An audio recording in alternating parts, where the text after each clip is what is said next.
been studying religious mobility in Brazil, Switzerland, Ghana, and Kenya. It was part of a large-scale research project. I was doing work mainly in Kenya, in urban centers, mainly Nairobi and Kisumu. That was part of this wider project. We were looking at 4 different countries, 3 different continents, 4 different, very distinct case studies that have a couple of things in common. And mainly we were looking at questions of religious mobility. We had a hypothesis whereby we thought that people are more mobile than religious institutions would sometimes have us believe. And what I want to do in this presentation is, first of all, equip us all with a little theoretical toolkit and point at some of the questions that we were raising in our research project. Again, I'm not a politician and I'm not a diplomat. I'm an academic researcher, so I've got some concepts that perhaps could be useful for us when we're unpacking the question of religion and its practical implications. And then from that, in the second half of my talk, I would like to tell you a little bit about how my observations might have a certain bearing on the question of religious fundamentalism. Is this okay? The rhythm's okay? Everyone understand? Okay. If you have any questions, just interrupt me. So, my first question when approaching this is, how do we conceptualize religious mobility? I already mentioned that our hypothesis has been, and still is, and we feel that it's pretty much confirmed, that people's actual religious identities tend to be a lot more dynamic, mobile, fluid, fuzzy than we might otherwise think. So how do we usually think about religious belonging? We usually, I guess, think about it in terms of formal institutional membership. We think about religious belonging in terms of formal affiliation to a particular church, to a particular denomination. If someone shifts from one affiliation to another, we think of it as something extraordinary, transformation. We think of conversion, religious conversion, as something dramatic that happens in a person's life, that is something out of the ordinary. Okay? But how does religious practice actually look like? So if you shift your gaze, and what we have done from a research perspective, we were looking at what people actually do. We were interviewing lay practitioners as well as religious leaders, but mainly lay practitioners, ordinary religious practitioners, asking them, so what have you done? What have you done that you would regard as religious in the wide sense of the term, say in the last week, month, year? And then they started counting. Well, I went to this church, I went to that maybe traditional healer, I've done this, I'm following this televangelist, maybe a friend of mine invited me to maybe even to a mosque. I'm looking at things from the Kenyan perspective because this is where I mainly worked. And then you see that actual de facto, everyday religious identity tends to be a bit more complex, dynamic, fuzzy, all the things that I said. And so here, for example, you can see this in this little chart, the real divergence in perspectives if we look at religious identities from the institutional perspective, from the formal perspective, the perspective of practitioners as religious members, or if we look at it from what we call in research, we call it the lived religion perspective, which I think is fairly self-explanatory. Lived religion, again, in the sense of what people actually do as opposed to the formal prescriptions, what they are expected to do by the institutions. And then you find that people tend to be a lot more mobile.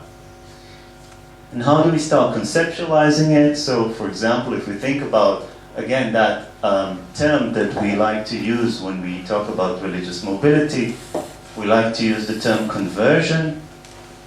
But of course, this and many other terms that are commonly used when we talk about religion are borrowed from a particular world. They have a strong Abrahamic or Christian or Judeo-Christian baggage or bias, and they also infiltrate the way that we think about religion. So that what is the norm?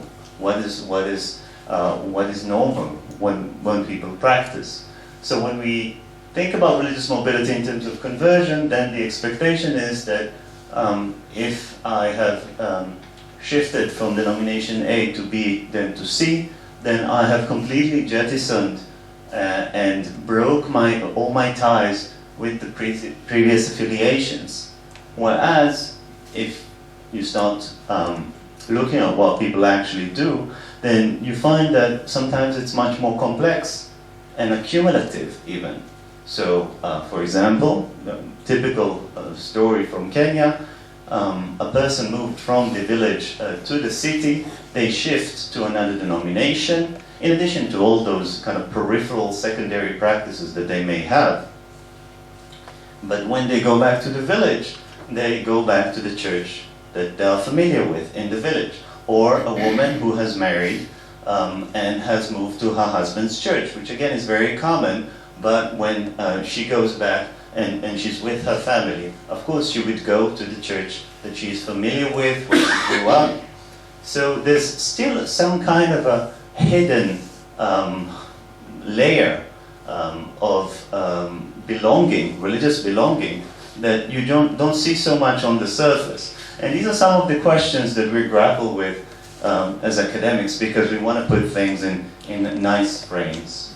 So instead of looking simply at conversions, that is an exclusive paradigm from A to B to C, then we can think, for example, about circular mobility, in which joining or practicing denomination B and C does not rule out, does not exclude our ongoing engagement and commitment to denomination A, say.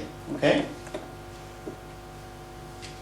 Another thing that we can consider, if we do accept that we can have kind of a multiple circular mobility, as I've just described, is that there might be some kind of hierarchy in practices. And one of the things that we looked at in our research is that a lot of the times people tend to have one center of religious affiliation. That is where they belong. It might also have it might also be useful in the sense that they can project a sense of religious commitment to one denomination. They have a sense of belonging. They are firm in their faith. That is important to many people. And that is kind of what we call the pivot. That is the stable element within the religious identity, which tends also to be the most central one. Okay? You can think about it in terms of axes. So you've got this vertical axis, which projects commitment. But at the same time, at the periphery, you've got various secondary practices. And that is a place of a greater exploration. Perhaps it's a place of abiding by social expectations. So, for example, if a friend would invite me to their church, I would like to comply. That is the polite thing to do, and that would relate to this kind of horizontal, peripheral level of practices. So these are my secondary practices. Okay. And the fourth point that I'd like to make on this, to make things even more complicated, is that when we think about religion, the question of motivation is really, really tricky. And again, from a research perspective, we like to have clear answers to why people are doing the things that they do. When it comes to religion, or when it comes in general to human motivation, it's not an easy question. It's actually a really, really difficult one. It's a really thorny question. Why do people do the things that they do? And in research, there's a bit of a tendency, unfortunately perhaps, to adopt a somewhat reductionist view on why people practice what they do.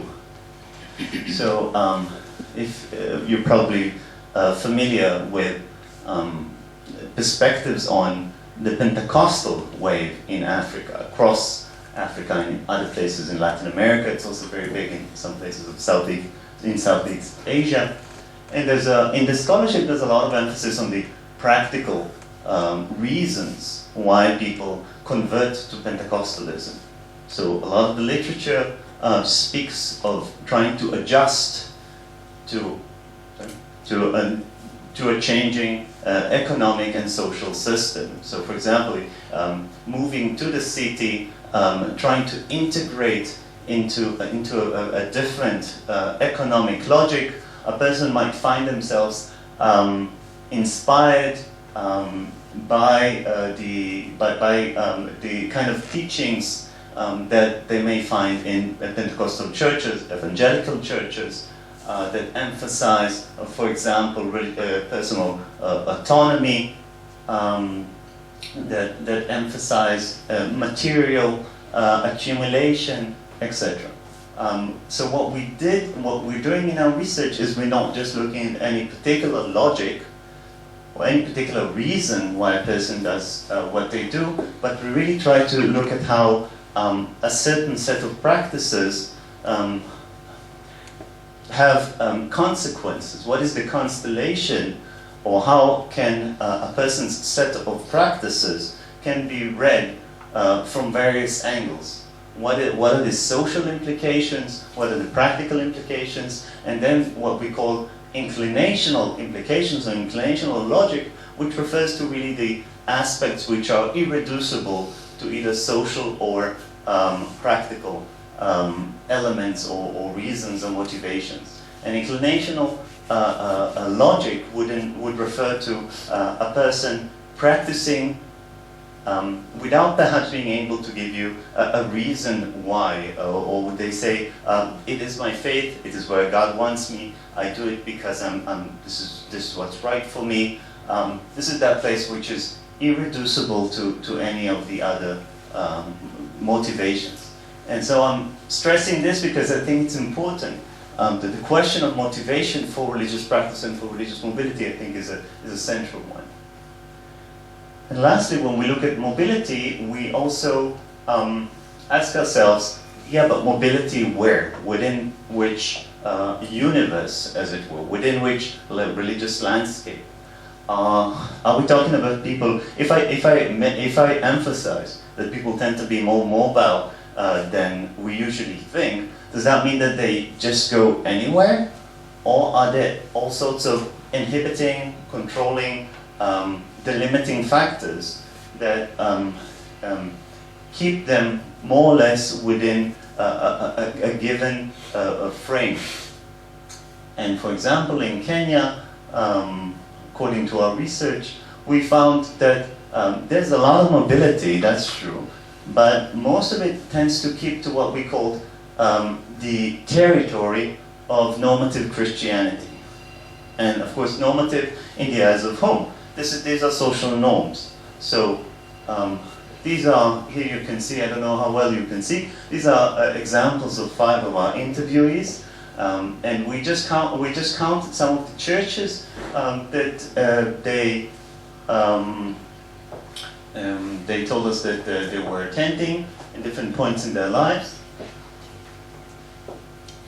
And then you could see that all of them, nearly all of them, are either within what we consider, what people in Kenya tend to consider as normative Christianity, or really on the, just on the border of what is considered normative. It was pretty rare for mainstream Christians to engage very actively, for example, with Islam, with Hinduism, Buddhism. That is pretty rare. But within that Christian territory, there's a lot of mobility.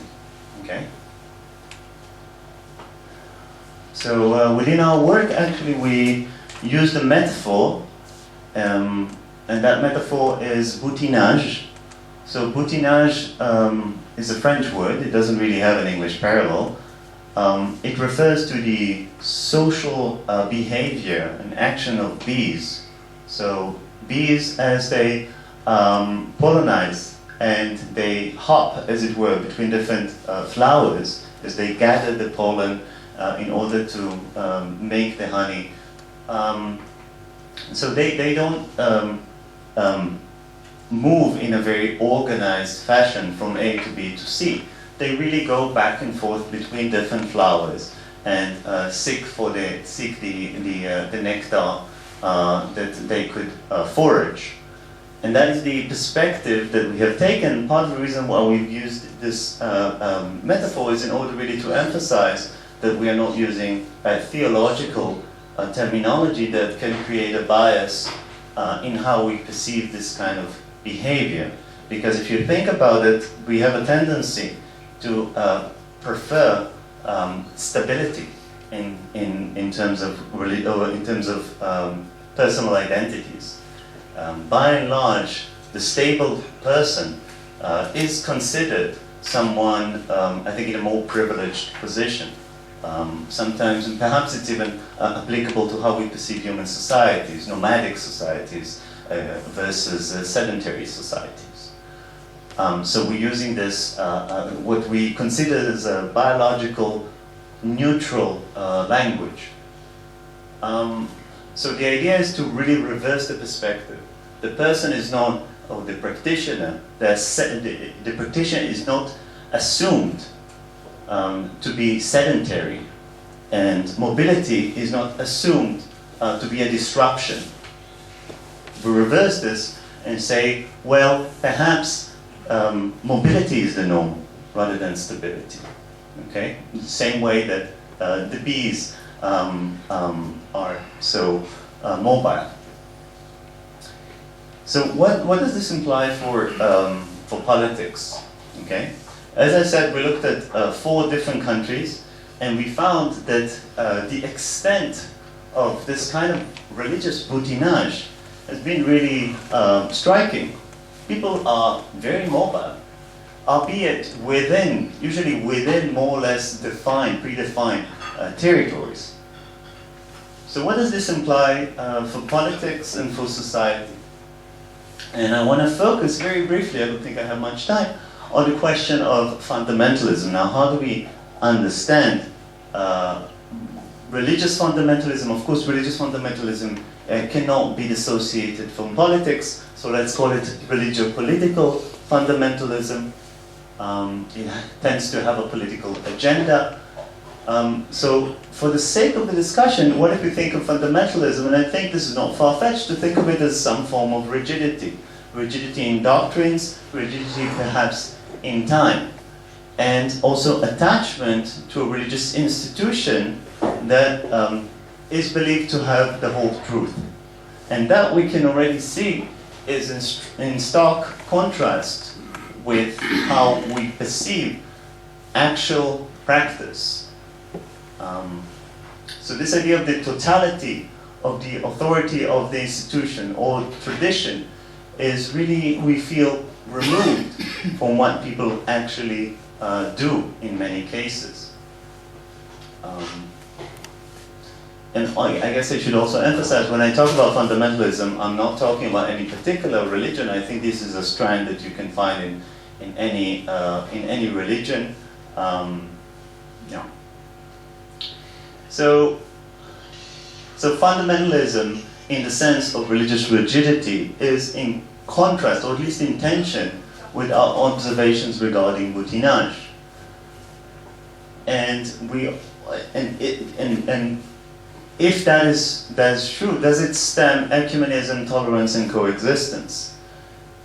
And we believe that perhaps through recognizing the fact of de facto mobility, that we should not just think about religious identity through the prism of what the institution, what the formal categories, the membership or the alleged membership But looking at what people actually do, then you can see that there's actually a lot of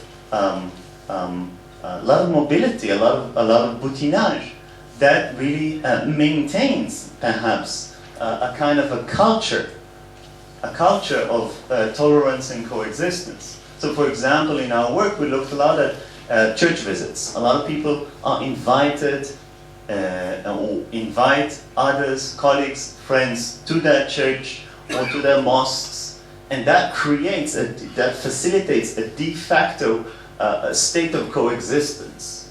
So we have to take that into consideration, what people actually do when we think about religion.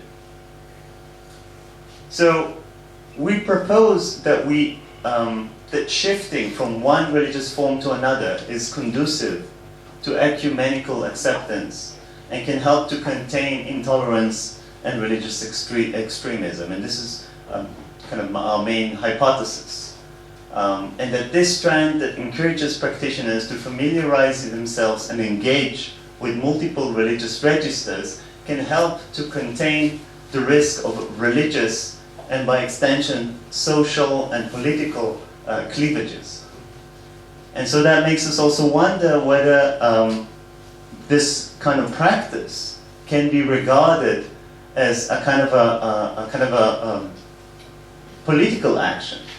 You know, if I invite you to my church and you're Muslim, then is that a kind of a political counteraction to those who try to set us apart and say that people do not mingle? And we use the term religious tribalism, perhaps, because tribalism, of course, can relate to all sorts of aspects of our lives, through which we put wedges between us and other people. So the last thing, really, with which I conclude is really that in seeking to understand how people actually act, we should really recognize that there's a lot of dynamism, a lot of heterogeneity in what people actually do. We should take that into consideration and also question who is actually talking about religion, and do formal religious authorities are representative, or to what extent are they representative of de facto practice? Okay, so I leave you with that question. Thank you very much.